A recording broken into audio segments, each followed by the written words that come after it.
السلام علیکم ناظرین، اس ویڈیو کلپ میں آپ کو آئندہ 3 دنوں کی موسمی صورتحال کے بارے میں کچھ معلومات دی جاتی ہے اور بتایا جاتا ہے کہ یہ بارش سے پہلے کہاں کہاں برسے گا۔ سب سے پہلے بلوچستان کی بات کریں تو بلوچستان کے قلعہ سیف اللہ، ذوب، کوئٹہ، پشین، تو یہاں پر 30 دسمبر کو بارش ہونے کے امکانات ہیں۔ اس کے علاوہ بلوچستان سے لے کر خیبر پختونخوا کے جو افغانستان کے ساتھ بارڈر کے علاقے ہیں وہاں پر بھی 30 دسمبر کو بارش ہونے کے امکانات ہیں، جو آپ کو میپ میں نظر آ رہے ہیں۔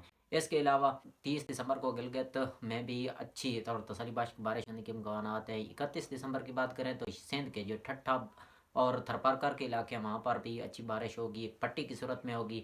اس کے علاوہ 31 دسمبر کو بلوچستان کے جو قلعہ سیف اللہ ہے، قلعہ عبداللہ، پشین، کوئٹہ، کلات، ذوب، یہاں پر بھی 31 دسمبر کو بارش ہوگی۔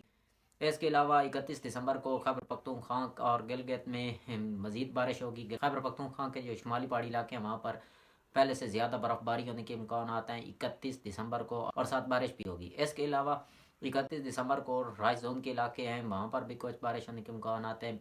پٹھوار کے علاقے، اٹک، میاں والی، تلا گنگ، اس کے علاوہ چکوال، پنڈی، اسلام آباد، یہاں پر بھی بارش ہونے کے امکانات ہیں۔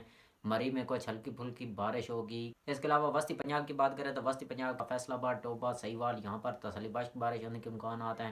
جھنگ میں کچھ ہلکی پھلکی بارش ہوگی۔ جنوبی پنجاب کی بات کریں تو جنوبی پنجاب، ملتان، مظفر گڑھ، خانیوال، بیاڑی، بھاول نگر میں کچھ ہلکی پھلکی بارش ہوگی۔ بادل ضرور آئیں گے۔ اس بارش سے پہلے میں تقریباً ملک کے 40 سے 50% حصے اس بارش سے محروم بھی رہ سکتے ہیں۔ اس کے علاوہ 1 جنوری کی بات کریں تو 1 جنوری کو ناروال، سیالکوٹ، گجرانوالہ کے کچھ علاقے، آدھ علاقے میں بارش ہو سکتی ہے۔ اس کے علاوہ کشمیر کے علاقے میں بھی 1 جنوری کو بارش ہونے کے امکانات ہیں۔